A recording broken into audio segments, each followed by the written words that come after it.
Benny Johnson reports, actually this report's everywhere, but I liked his post, the way he broke it down the best. He says they want you to believe this happened in the LA mayor's race.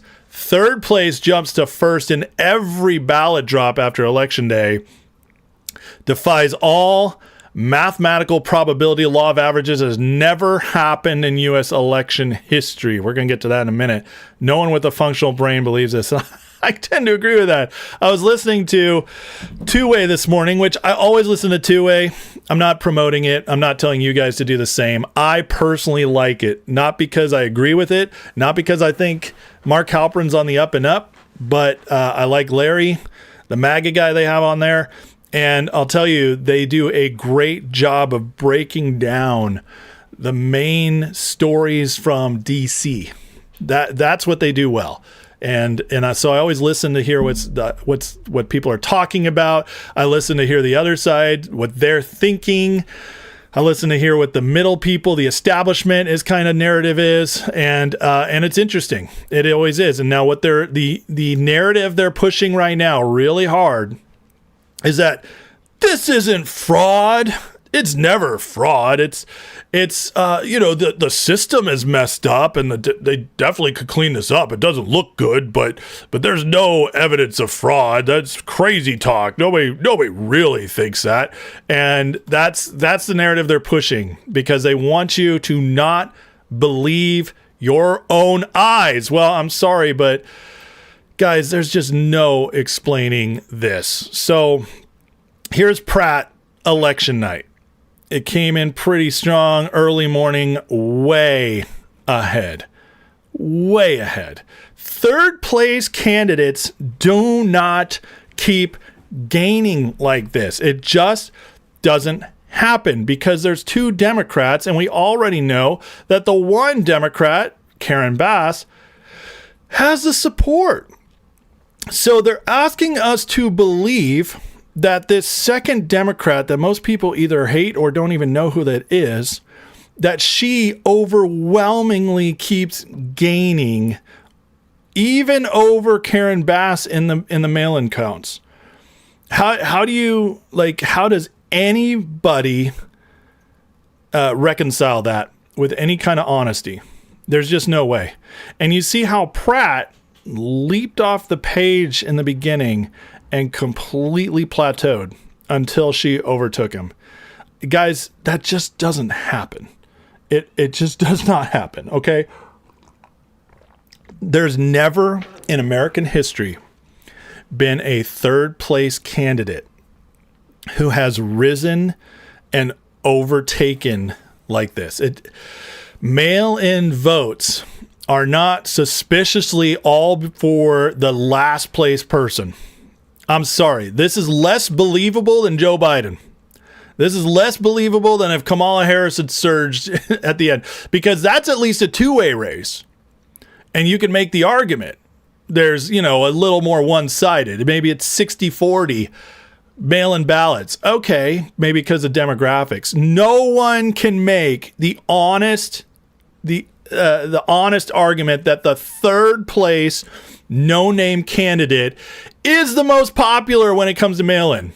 That doesn't make any sense at all. And so this is what they're doing in real time. And I got to tell you, folks, it's so obvious that there's going to be good stuff coming out of this because everybody is watching. Everybody's watching. Now, here's what it looked like by percentage. Here's the mail-ins arriving before Election Day, which theoretically, mail-in ballots should be going to the exact same demographics. Whether it's older people, sick people, lazy people, they're the same demographics that send in the mail-in ballots. So the demographic percentage should not change before and after. It should be nearly identical, maybe within a percentage point or two, 3 at the most. It should not look like this before Election Day and after Election Day. Karen Bass, by far the leader before. I mean, that's okay. I don't like it, but we can at least be like, I guess it's maybe believable. It's not egregious. After Election Day, she drops. Rahman surges 17% before and after. That, my friends, is not, that is not on the up and up. That is fraud. That is, we need this many votes, go find them. Nobody, and I mean nobody, changes 17%, especially a third place no-name candidate. Nobody changes 17% within a day. I'm sorry. It just doesn't happen. Pratt collapses by 9%, which is also crazy. But it's a lot more believable than 17%, isn't it? This is insane. Nobody, and I mean nobody with a brain can believe this. And I'm sorry, Mark Halperin, who I know you're not watching my show, but you have a big name out there, and you're lying to people when you say there's no evidence, because this is evidence. It's circumstantial, but it's still evidence. And so it's insane. Now, mail-in ballots over the last 20 years. This just gives you an idea of how Democrats been doing this for a long time. Long time. Republicans on election night, 52%. And guys, guess what?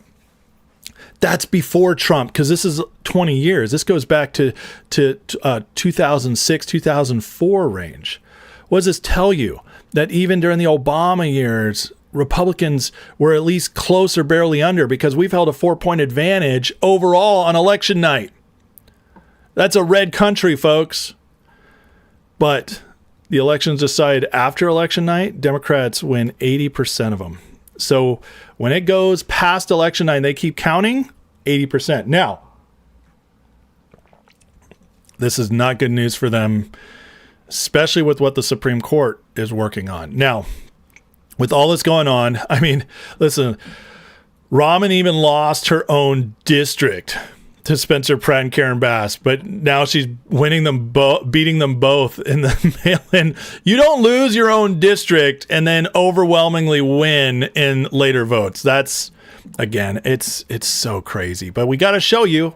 We show you all of it because you have to see it. You have to see it to believe it. You have to understand. You have to watch in real time, because since 2020 and before that a little bit, but people just, we didn't have a leader pointing it out. So nobody was jumping on it before.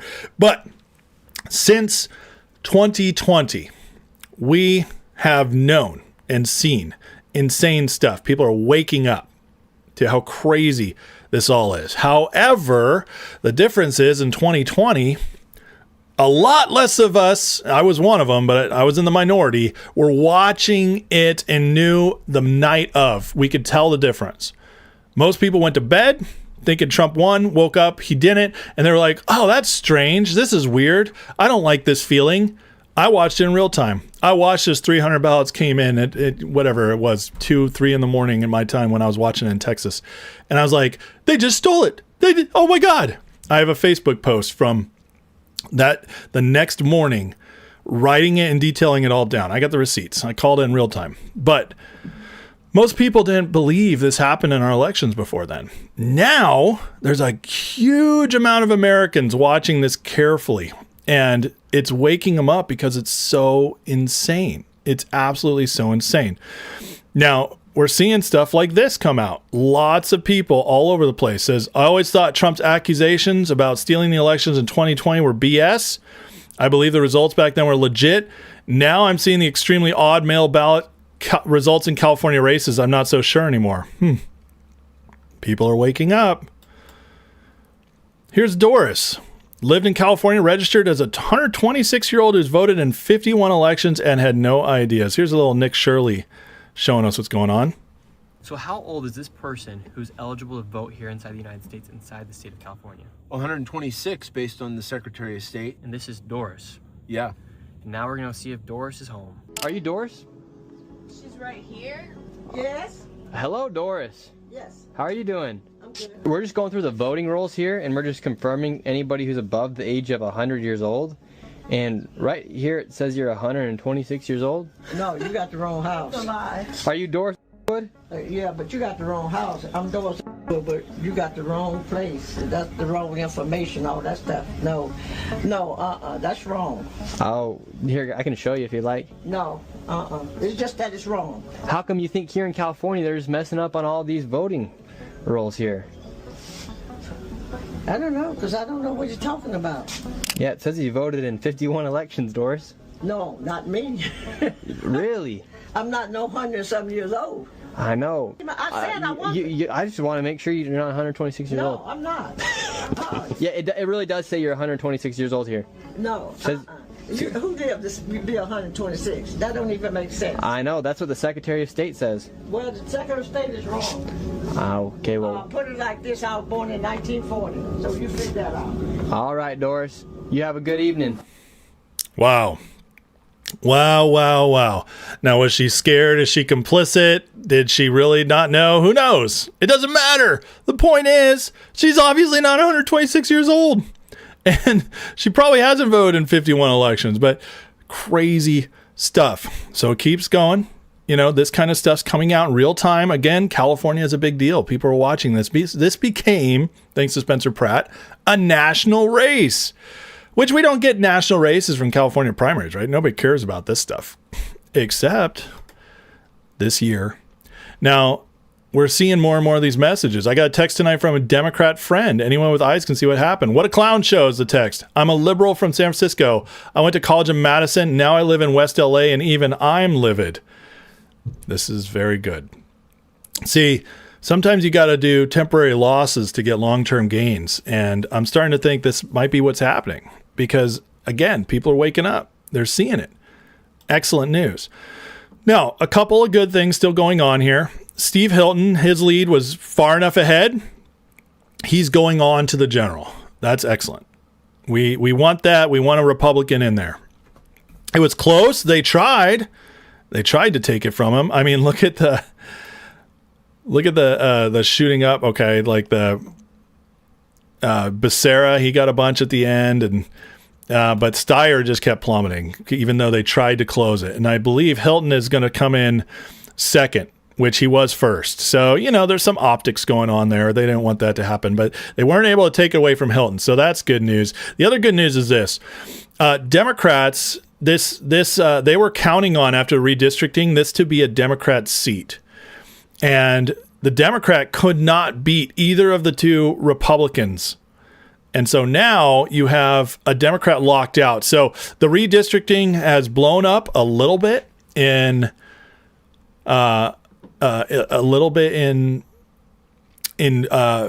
Newsom's face, which is excellent for the midterms. This gives us even a better chance in the midterms now that this seat will not be picked up by a Democrat. So with all this going on, Trump is doing a great job keeping our eyes on it. After 24 hours of not posting, he put this out there. He says, has anybody been watching the crooked election going on in California? 2 great Republican candidates are being cheated, and so is America, which if the Democrats are able to fulfill their mission, great trouble and consternation will follow. Watch this election closely. I'm telling you, I have a feeling this is on purpose. I really do. I'm starting to believe that Trump wants this to happen because, again, you can't. So if they had just put everything into effect as much as they could, you know, and Pratt barely squeaked it out, not as many people would be waking up. You saw the text and messages I'm showing you of people getting mad, waking up, even liberals. This is, you know, it's better if everybody wakes up and then you got the people behind you and then you can actually move stuff through. It's, you know, it's the old saying, like, you know, you can't tell people, you have to show them. And this changes a lot of stuff. I mean, if California, which is the leading bastion of Democrat supremacy, the liberal haven, safe haven, they're Shangri-La. If it's proven fraudulent, it wakes up a lot of people to Democrat chicanery in our nation. That will be a good thing. And while this is going on, we get the news Friday afternoon. The DOJ is now officially sending a prosecutor to observe the vote counting. I like that. I like that a lot. Let's get it down there. Let's get this on record and overseeing it all. Overseeing how they're doing it, what they're doing it, watching carefully, asking questions, digging deeper the whole time. Remember, they cannot stop the feds from going in, even if they want to, because these dummies, they sent out the ballots, even the state ballots with federal elections on them. So now every single ballot is subject to the discretion of the federal government, even the state elections. You see, state elections constitutionally can be held separately and differently than federal elections, but California wasn't smart enough to do that. They're picking off their state elections, but they did them on ballots with federal people on them. And because the federal election was run the same as the state election, they now can look at all of it. Now, Seth Kishel put this out today. It says Pyrrhic victories come with massive blowback. And California's insistence on terminating Pratt's campaign in the jungle primary will bring about massive and positive change in the way we run elections. There's a newsletter today, linked in comment below, outlines 3 reasons why the California machine took him out now instead of the general.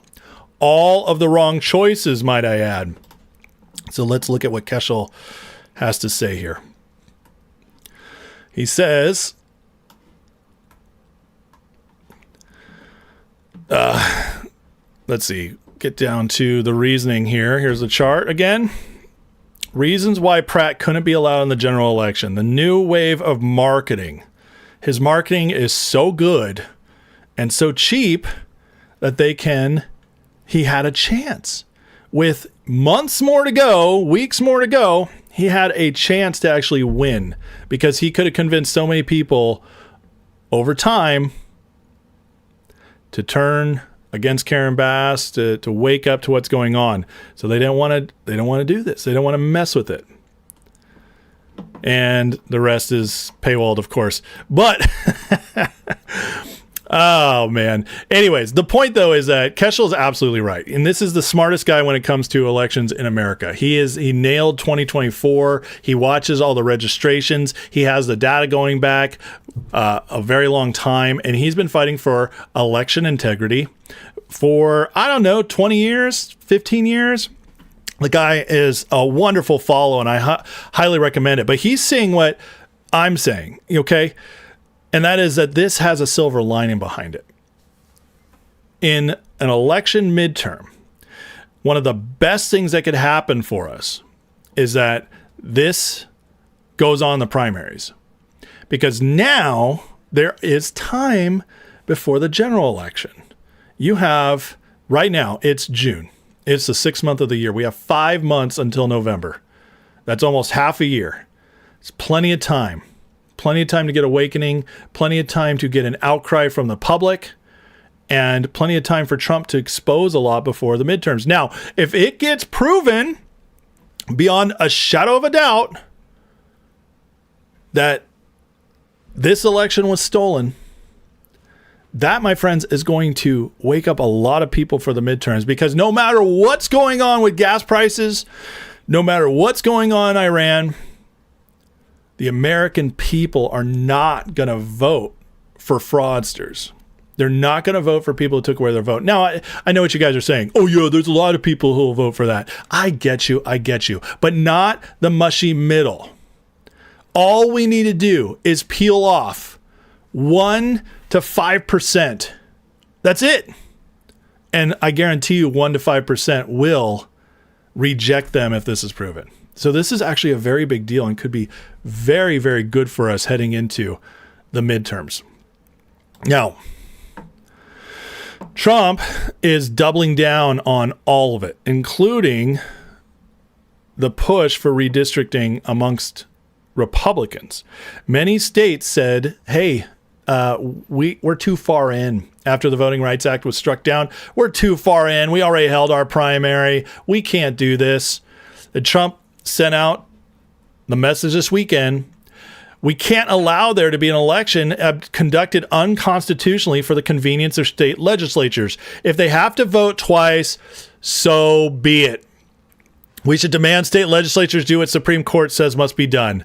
That's more important than administrative convenience. The byproduct is Republicans will receive more than 20 House in the upcoming midterms. He's calling on all these states that made these excuses, like Mississippi, Georgia, to just go ahead and do it anyways.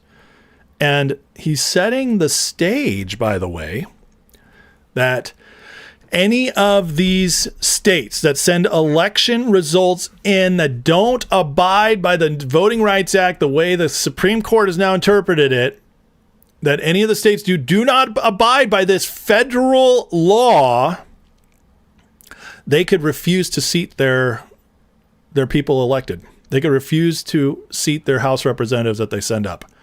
That's a big deal. And I believe that's what the Trump administration is saying behind the scenes to these people. You know, if you guys don't play along, we're not going to recognize your results, which will lead to a constitutional crisis and will be kind of exciting to see. I'm not going to lie. I would love to see it go down that way, but we'll have to watch and see. Now, this weekend, Trump did a interview with Kristen Welker, NBC News. And this is how it ended. He let her have it. This is about election integrity. Evidence than ever presented. Let's talk your about elections in this country. We're like a third world country. But, sir, your elections are crooked, and you're crooked, and Meet the Press is crooked, and so is ABC and CBS and CNN. But, Mr. President, you're one-sided crooked networks. All right, let's call it quits because I've had enough. Thank you, darling. Have a good time. Mr. President, please, I traveled all the way to Wisconsin. I've sat in the rain with you. I know. I've sat in the rain with you for an hour, on and off in the rain, and I've given you enough time. You ought to straighten out your press because you know what? Mr. A country can never be great with a dishonest Listen, press. we traveled all the way to Wisconsin for this interview. You let her have it, man. I mean, I love what he shakes her off right here. He shakes his hand at her. Please, I traveled all the way to Wisconsin. It's so good, man. So good. Oh, please, I traveled all the way to Wisconsin. Yeah, we really feel so bad for you. But this is, Trump knows what he's doing here. He knows what he's doing. He knows that on the left, people are like, hey, look at this crazy president. He bailed out an interview. It got too tough for him. Trump knows exactly what he's doing. Whereas on the right, what we see is that this matters so much to him. These people are so disgusting that he's putting on a show by saying, I'm done. You got nothing for me. And the right is cheering. By the way, many people in the mushy middle are cheering too. They hate the media. They might vote Democrat in this coming election because of gas prices and they don't pay that much attention, but they're no fans of the media. They're not watching Meet the Press. See, Trump is, again, he's always very smart about this stuff. This was not Trump just got angry and left. This was Trump throwing down the mic, dropping the mic. Election fraud? You don't even want to look into this? We don't have I'm out. Goodbye. It's performative. And it's very smart. Because right now, again, this gets more and more people. Watch. This clip, because of what Trump just did, is going to be circulated like crazy. It's going to be circulated. The liberal podcasters are going to put it up. Trump walked out on a tough interview. Trump can't handle the heat. This is what the liberals are going to all post. They're going to make their little videos about it. And people are going to be like, yeah, let's watch Trump get railed on. And then what they're going to see? They're going to see that, but they're also going to hear Trump, election fraud. You guys won't even look into it. They're going to hear that and they're going to say, oh, he's always saying that. But then they're going to be like, but yeah, California is a little weird. Not going to lie. And you keep pushing it over and over and over again. See, I worked in marketing for a decade. Digital marketing. I was really good at it. You know what the number one thing is in marketing? You know how you get people to buy stuff? Everybody thinks they're all logical, right? Now, it has nothing to do with logic. Even the smartest people impulse buy all the time. The emotional buys. But what you do is you make sure you're in front of people over and over and over again. And people who think you're crazy or your product sucks the first time they see it, well, by the fifth time they see it and hear it, the sixth time, seventh time, 10th time, they're thinking, I do keep seeing this thing. I kind of like it. I don't know. I don't know what it is. I can't stop thinking about it. That's what Trump's doing right here. It's very smart. Very smart. And now he just got clippable content about election fraud in a time when election fraud is happening right before our eyes in the largest state in America and one of the most exciting campaigns we've seen. Thanks to Spencer Pratt. He knows what he's doing. Very smart. Well, watch it. We're going to watch. It's only 50 seconds. We'll go through this one more quick time. I just want you to listen. Evidence than ever presented. Let's talk your about elections in this country. We're like a third world country. Your elections in this country, we're like a third world country. People are going to be like, huh? Interesting. Yeah, there's going to be the people who dismiss it. Oh, Trump won't stop. But there's also going to be the people who they've heard it now again, and they're watching what's going on in California. Your elections are crooked, and you're crooked, and your elections are crooked. You hear that? And you're crooked, which most people are going to say, well, he's right about that. If he's right about that, that connects you to something else. Trump is so smart about this stuff, guys. It's crazy. The press is crooked, and so is ABC and CBS and CNN. Lists them all. Your one-sided crooked network. So let's call it quits because I've had enough. So good.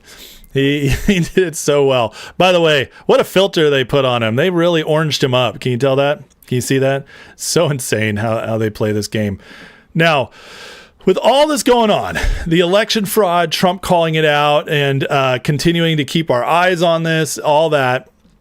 By the way, I forgot to mention, he does all that right, and he walks out, and then she looks pathetically weak. I traveled all the way to Wisconsin. On and off in the rain. I traveled all the way to Wisconsin. You know how pathetic and weak that sounds?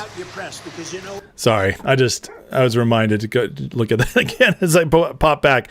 But so with all this going on, Trump is calling us out to it. He keeps Truth Socialing about it. Everybody's watching it. Tim Pool's doing election fraud videos. He's getting millions of viewers. Everybody's talking about this. The left is having to defend it nonstop. This is what we want. We want it in front of everybody. You see, what's so amazing about this is that in 2020, it was, oh, the Republicans are, it's a national election. They're throwing a hissy fit. It was easy for them to look past. This time, this is happening in their North Star state, their pride and joy. It's happening there. It's taking a month. People do not think this is cool. And this is waking up a lot of people who did not think 2020 was stolen. And now, but they're forced to look at this one. So again, it's genius.